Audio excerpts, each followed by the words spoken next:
So this is a F450. It's got stock motors, ESCs. The propellers are the 8-inch carbon fiber. You can order them online. They've got the 8mm shafts, and they're cut out. These are the OEM ones, and they're identical.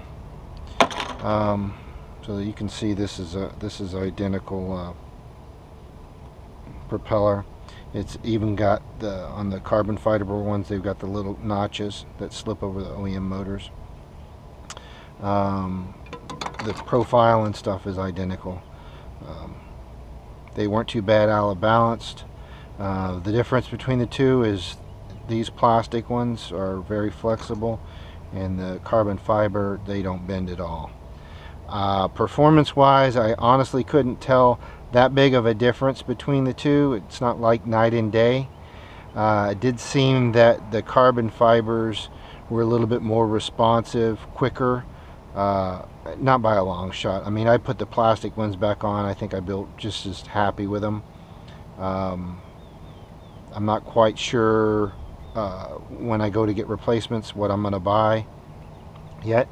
I've tried the 10-inch stock propellers, and then I got some 9x5s that looked like Gropners that were the carbon fiber, but these were all eBay stuff. I didn't pay the $40 or 20-something dollars a piece for a Gropner. They didn't perform. They didn't do anything. I ended up tossing them in the garbage. But these seem to fly the best, the most stable. I think the 10-inch probably gave me more lift, but as far as the stability of the aircraft hovering and not moving at all, these 8 inches seemed to work a lot better. The ESCs had time to spool up and slow down better. Motors are all cool. I mean, I could fly it, and you know, they just maybe a little bit warm or something, but no cooling issues with them.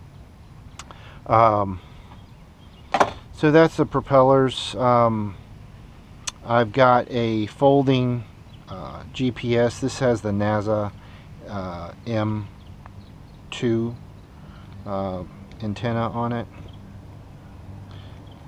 and it's got a fold if I can get it. The threads on this thing really stink. They're just really cheesy, and they're also backwards threaded, so I put a little sticker with which way they're going to go, because I always try to tighten it and go it the wrong way. But these collapse. I found them on eBay. It was like $14, something like that. I just stumbled across it. I haven't seen anybody with them. But what it does is it lowers the profile back down to the same as the propeller. You know, with storing in my storage box, everything's low, out of the way. It's not sticking up there to get broken. You know, I could put a bigger mast on it if I wanted to. It's still going to break down. It's just a nice little added feature. A couple grams more. Seems to help. Work for me anyhow. Put some LEDs around the perimeter, thinking it would help with being able to see the aircraft a little bit clearer. Obviously it'll help at night. It works real well, but during the day it doesn't aid anything different. The retracts, I used a piece of aluminum extrusion, mounted some holes, and used the same OEM attach points that these actuators came with. There was a little plastic piece that went on top of them when they came, and I just removed that. It was unnecessary. I had to do some modifications to the inside. There's a little gear worm gear that goes in and out that the retract arm travels on, and when it stops the motors with a little limit switch.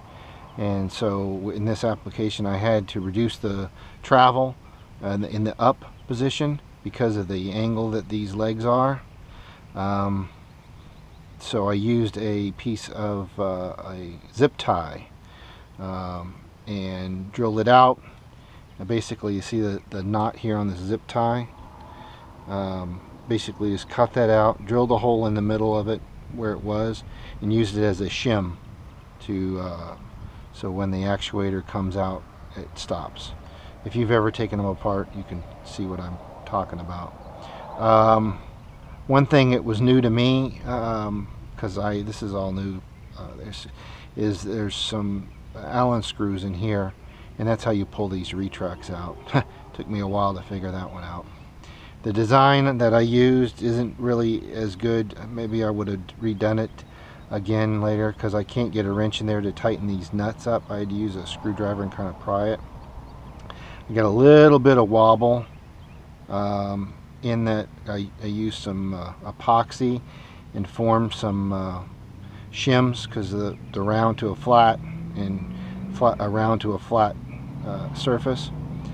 It works okay, and I will probably go back in sometime and put a little brace stiffener over here on either side of this to stiffen this up. It's not going to break by any means. This is a little loose, wobbly, and I'm a perfectionist. I kind of like everything to be nice and stiff and hard and be where it's going to be. It doesn't twist or rotate, but it does move a little bit. So here's the LEDs. They're just taped on. They have a little remote switch for the receiver. This is a FR Sky. I have a Taranis radio. So this is the X8R. It's a 16 channel receiver. It does 8 channels, first 8 channels in a digital bus. Actually all 16 with a digital bus, and 8 hard channels you can plug in servo connectors to. So potentially I've got NAZA basically running off all the digital channels, and then I've got another 8 channels I can run accessories and stuff. So I've got the gear on one, the lights on the other, and my camera gimbal is working on the third. And what I did with that was I had a GoPro mount that I just stuck on there. I did have a little bit of wobble with them. OEM, just both things you'll get a little bit of shake. So I used a couple pieces of aluminum tape to create that gap, close that gap. It works real well.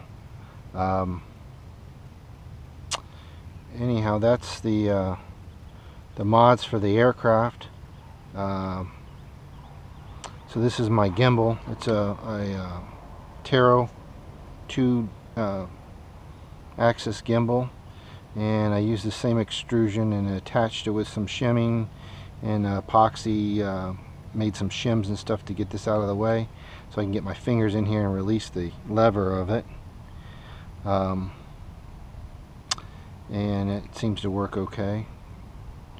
So I got my power and my control for the gimbal, and what I use for that is it has a rigid mounting screwed in cover that goes over the camera, and I opted to use this as a little Velcro cover. They sell them on eBay, and it's actually got a glass lens that is affixed to this plexiglass, so you could change it out, I guess, if you wanted to, but for $7 or $8 is just get a replacement.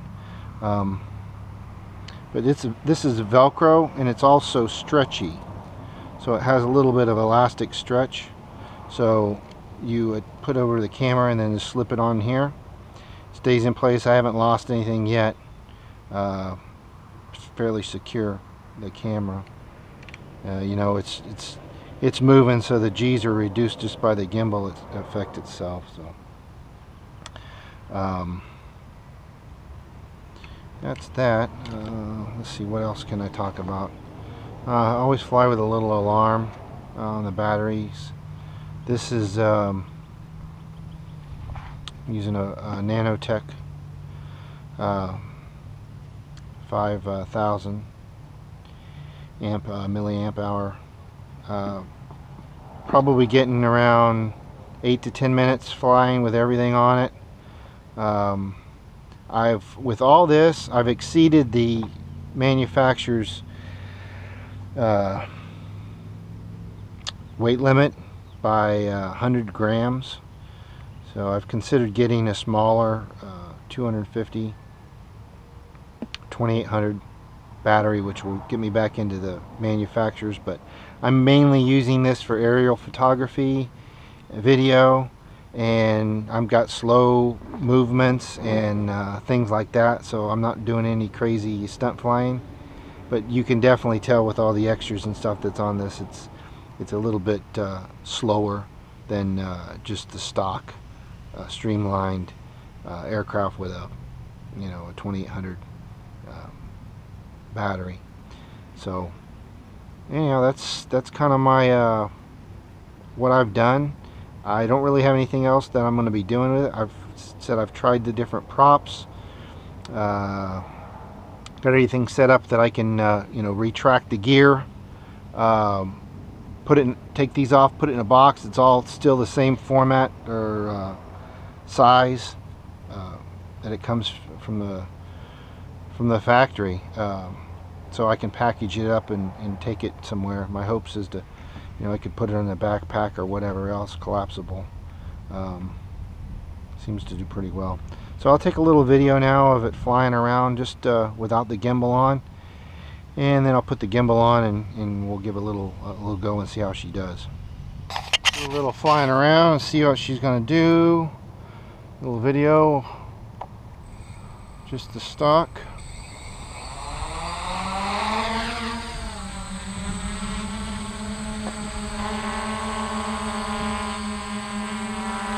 Okay, so we're GPS locked, and do a little gear up, see what it looks like with the gear. Gear down.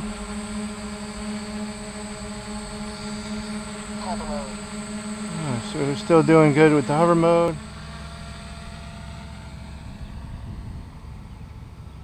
You can see that it's easy to get your orientation with the gear down on this thing.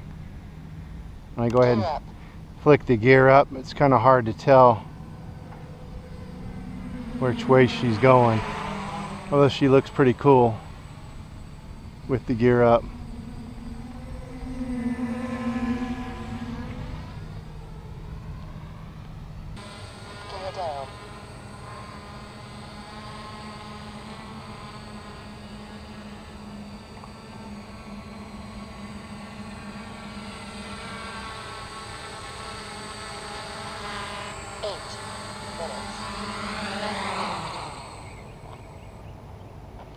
And I'll put the gimbal on and we'll go a little flying with the gimbal.